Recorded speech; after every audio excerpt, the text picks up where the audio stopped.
कि कृष्ण नहीं है।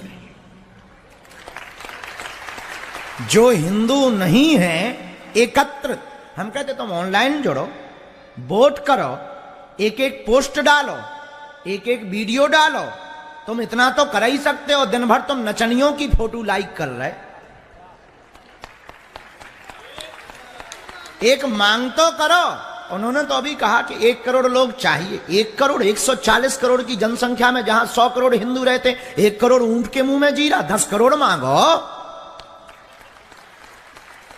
10 करोड़ जुड़ने चाहिए। हमने कल बोल दिया दतिया में दर्शन करके कि जो सनातन का होकर के सनातन का नहीं है, अपने बाप का है, लोगों को मिर्चा, अपने बाप का नहीं है, लोगों को मिर्चा लग गया। इतना बार कहा कि जो सनातनी होकर सनातन का नहीं है वो अपने बाप का नहीं है, क्या बुरा कह दिया हमने? अरे सही बात है, जो पत्नी जिसके साथ फेरे कर रही वो अपने खसम की नहीं होगी तो किसकी होगी? जिस पति के साथ साथ भांबर पड़े उसी को पति ना माने तो वो पत्नी थोड़ी है, वो तो पति का पतन कर देगी। और पत्नी का अर्थ होता जो पति को पतन से बचाए, ये तो पतन कर देगी। उसी प्रकार वो हिंदू कहलाने योग्य नहीं है, वो सनातनी कहलाने योग्य नहीं है। जो सनातन की बात नहीं करता है और सनातन की बात पर जागता नहीं है। इसलिए मेरे प्रियजनों, इस सनातन संत सभा के माध्यम से भारतीय हिंदुओं का आह्वान है, तुम्हारा जमीर जागे, तुम्हारे जज्बात बोले, तुम्हारा हिंदुत्व का खून खौले, तुम्हारे दादा परदादा का डीएनए तुम्हारे अंदर हो तो जाग जाना। बातों से नहीं, तालियों से नहीं, हुंकार से नहीं, शोर शराबा से नहीं, अपने अधिकार को समझना, वोट तो देना, लेकिन हिंदू राष्ट्र, गौ माता और कृष्ण लला को मांग करके देना। हम सरकार के विरोध में नहीं है, कोई सरकार सोचे कि हम विरोध में नहीं हैं। हम तो राम के पक्ष में हैं भैया, हम तो कृष्ण लला के पक्ष में हैं, हम तो जागे हुए हिंदू हैं। और सुन लो धर्म विरोधियों, भैया कह रहे थे कि सनातन के संतों के ऊपर आरोप लगाए जाते चले जाते, बात सही है, इसमें कोई संदेह नहीं है। इसलिए आरोप लगाए जाते हैं क्योंकि सांप ने काटना और फुसकारना दोनों छोड़ दिया, इसलिए हम लोग कमजोर हैं। काटना तो छोड़ देना चाहिए पर फुसकारना नहीं छोड़ना चाहिए। लोग हमसे पूछते हैं कि आप इतने खुल करके बोलते, डर नहीं लगता? हमने कहा हम काटते वाले सांप भी हैं और फुसकारने वाले भी हैं। मौका देखते हैं कहां फुसकारना है कहां काटना है।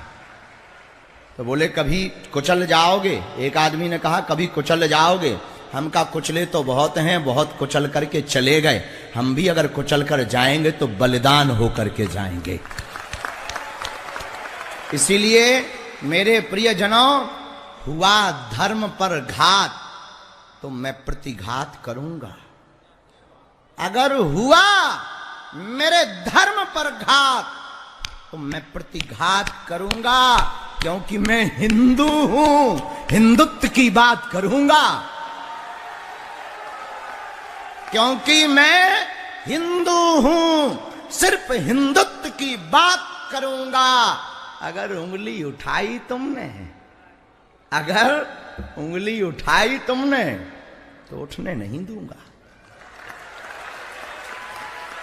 मैं झुक जाऊं पर सनातन झुकने नहीं दूंगा।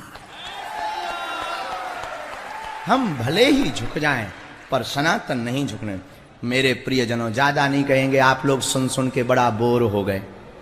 टेंशन में कई लोग इसमें आ गए कि अब बात किसकी माने। इतने महापुरुष आए, सबने अपनी बात किसकी माने। हम एक बात बोले, कृष्ण की मानना, किसी की नहीं मानना, हमारी भी मत मानना।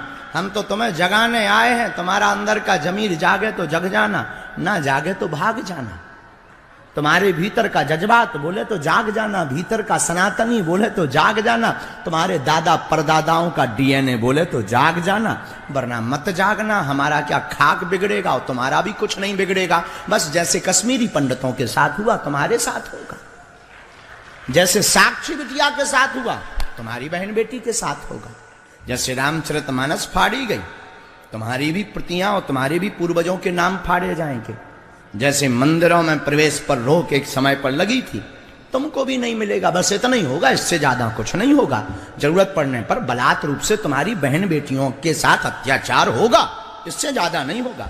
और जरूरत पड़ने पर वो काफिरों को मारना उनको पसंद है तो तुम्हारे घर का एक आध सदस्य जाएगा, और ज्यादा कुछ नहीं होगा। तो ये तुम्हें अगर प्रिय हो तो मत जागना, अगर ये प्रिय ना हो तो जाग जाना। और जागने का सिद्धांत सिर्फ इतना है कि देखो, बुरा ना मानना, मीठी मीठी बातें करके प्रशंसा सबको सुनना प्रिय है। ऐसी सरकार, ऐसे धर्मगुरु और ऐसे व्यक्ति के हम तो खिलाफ हैं जिसे सिर्फ प्रशंसा प्रिय है। जिस सरकार के नेता को केवल प्रशंसा प्रिय हो, जिस केवल आचार्य को केवल प्रशंसा अपनी प्रिय हो, जिस महात्मा को केवल अपनी प्रशंसा प्रिय हो, जिस हिंदू को केवल अपनी प्रशंसा प्रिय हो, ना तो वो समाज का भला कर सकता है, ना वो देश का भला कर सकता है।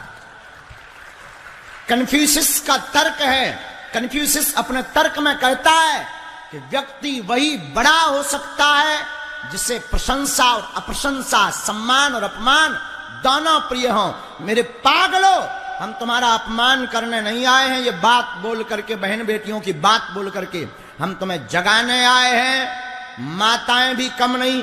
भैया बता रहे थे 50 लोगों की अनुमति मिली। अब भैया को क्या कह दें, हमारे भारत का तो एक अकेला महाराणा प्रताप काफी होता है।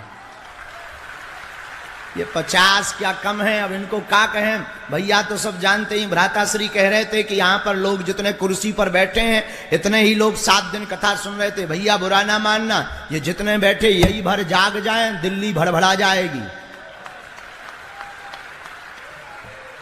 इनमें से एक जाग जाए, एक अकेला काफी। श्रीधाम वृंदावन से प्रियाकांत जू का उपासक जागा, पूरे देश में कोहराम मच गया और प्रशासन को भी अनुमतियां कैंसिल करनी पड़ी। एक अकेले आदमी ने ऐसा कर दिया। विचार